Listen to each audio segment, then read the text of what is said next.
दोस्तों, क्या आप जानते हैं कि दुनिया की सबसे पावरफुल टेक्नोलॉजी ना किसी देश के पास है, ना किसी आर्मी के पास, बल्कि कंट्रोल में है एक छोटी सी चीज़ के, माइक्रोचिप।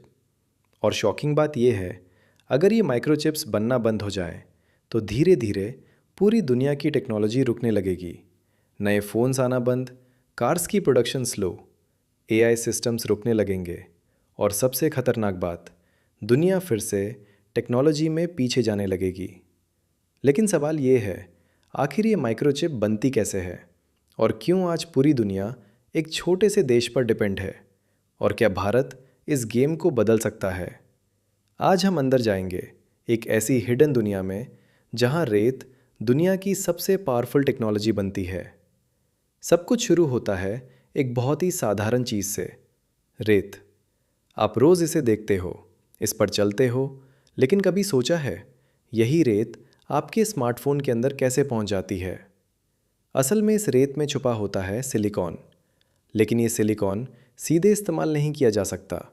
इसे पहले बनाया जाता है अल्ट्रा प्योर, और इसके लिए चाहिए होता है एक्सट्रीम हीट। 2000 डिग्री सेल्सियस से भी ज़्यादा तापमान पर इस रेत को भट्टियों में पिघलाया जाता है। धीरे धीरे इम्प्यूरिटीज़ हटाई जाती हैं, बार बार रिफाइन किया जाता है, तब जाकर मिलता है ऑलमोस्ट परफेक्ट प्योर सिलिकॉन। अब इस मॉल्टेन सिलिकॉन को धीरे धीरे ठंडा किया जाता है और इसे एक बड़े सॉलिड सिलेंडर में बदला जाता है, जिसे कहते हैं इनगोट। ये इनगोट दिखने में साधारण लगता है, लेकिन असल में यही है फ्यूचर टेक्नोलॉजी की नींव। अब अगला स्टेप और भी ज़्यादा प्रिसिजन मांगता है। इस इनगोट को स्पेशल मशीन से काटा जाता है, इतने पतले स्लाइसेस में कि ये लगभग कांच जैसे चमकदार दिखते हैं। इन्हें कहते हैं सिलिकॉन वेफर। यही वेफर है जिस पर पूरी दुनिया की डिजिटल लाइफ लिखी जाती है। आपका फ़ोन, आपकी कार, आपका लैपटॉप, सब कुछ यहीं से शुरू होता है। लेकिन असल कहानी अब शुरू होती है। आप सोच रहे होंगे, अब सर्किट्स डालेंगे और चिप तैयार? नहीं। माइक्रोचिप बनाना दुनिया की सबसे कॉम्प्लेक्स इंजीनियरिंग प्रोसेसेस में से एक है, और इसके लिए वेफर को ले जाया जाता है एक ऐसी जगह जहां इंसान भी सीधे प्रवेश नहीं कर सकता, क्लीन रूम। यहाँ की हवा हॉस्पिटल से भी 100 गुना ज़्यादा साफ होती है। एक छोटा सा डस्ट पार्टिकल भी पूरे चिप को खराब कर सकता है। इसलिए इंजीनियर्स स्पेस सूट जैसे स्पेशल सूट्स पहनते हैं, हर मूवमेंट कंट्रोल्ड, हर स्टेप मॉनिटर्ड, क्योंकि यहाँ गलती की कोई गुंजाइश नहीं होती। अब आता है वो प्रोसेस जो इस पूरी टेक्नोलॉजी का दिल है, फोटोलिथोग्राफी। नाम मुश्किल है, लेकिन कॉन्सेप्ट माइंड ब्लोइंग। यहाँ लाइट का इस्तेमाल करके वेफर पर सर्किट्स बनाए जाते हैं। जैसे प्रिंटर पेपर पर इंक डालता है, वैसे ही यहाँ लाइट सिलिकॉन पर पैटर्न्स बनाती है। लेकिन ये कोई नॉर्मल लाइट नहीं है, ये होती है एक्सट्रीम अल्ट्रावायलेट लाइट। इतनी पावरफुल कि नैनोमीटर लेवल पर काम करती है। अब सोचो, एक इंसान के बाल की मोटाई होती है लगभग 70,000 नैनोमीटर, और यहाँ सर्किट्स बनाए जाते हैं सिर्फ कुछ नैनोमीटर के स्केल पर, यानी हज़ारों गुना छोटे। इस प्रोसेस में पहले वेफर पर केमिकल लेयर डाली जाती है, फिर लाइट एक्सपोज की जाती है। जहाँ लाइट पड़ती है वहाँ पैटर्न बन जाता है, बाकी हिस्सा केमिकल से हटा दिया जाता है, और धीरे धीरे सर्किट्स बनते जाते हैं। ये प्रोसेस एक बार नहीं, बार बार रिपीट होता है, layer by layer, 1000+ steps. Weeks नहीं, मंथ्स लगते हैं, तब जाकर बनती है एक सिंगल माइक्रोचिप।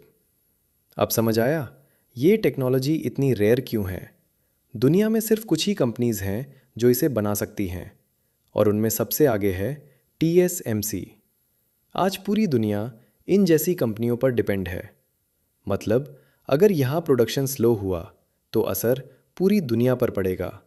कार्स रुक सकती हैं, इलेक्ट्रॉनिक्स महंगे हो सकते हैं, AI डेवलपमेंट स्लो हो सकता है।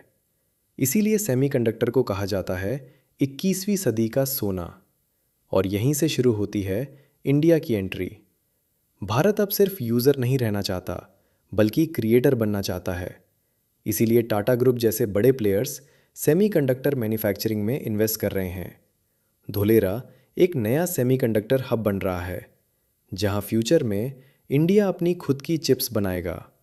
सरकार भी इस मिशन को पुश कर रही है, क्योंकि ये सिर्फ टेक्नोलॉजी नहीं है, ये इकोनॉमिक पावर है, स्ट्रैटेजिक इंडिपेंडेंस है, फ्यूचर सिक्योरिटी है। और इसका इम्पैक्ट सिर्फ स्मार्टफोन्स तक सीमित नहीं है।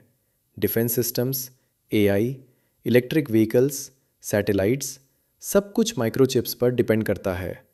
ब्रह्मोस मिसाइल जैसी advance missiles, navigation systems, guidance computers, हर जगह ये इनविजिबल टेक्नोलॉजी काम कर रही है। यानी जो चीज़ दिखती नहीं वही सबसे ज़्यादा पावरफुल है। अब सोचो, अगर इंडिया इस रेस में सफल हो गया तो क्या होगा? क्या मेड इन इंडिया माइक्रोचिप्स दुनिया को पावर देंगे? क्या ग्लोबल बैलेंस बदल सकता है? ये सिर्फ टेक्नोलॉजी की कहानी नहीं है, ये फ्यूचर की रेस है। और जीत उसी की होगी जो सबसे ज़्यादा प्रिसाइज होगा, सबसे ज़्यादा कंसिस्टेंट होगा, सबसे ज़्यादा एडवांस्ड होगा। और अंत में जब आप अपने हाथ में स्मार्टफोन पकड़ते हो तो याद रखना, उसके अंदर सिर्फ ऐप्स नहीं है, उसके अंदर छुपी है रेत से शुरू हुई एक जर्नी जो गुजरती है आग से, प्रिसिजन से, साइंस से और बन जाती है दुनिया की सबसे पावरफुल टेक्नोलॉजी।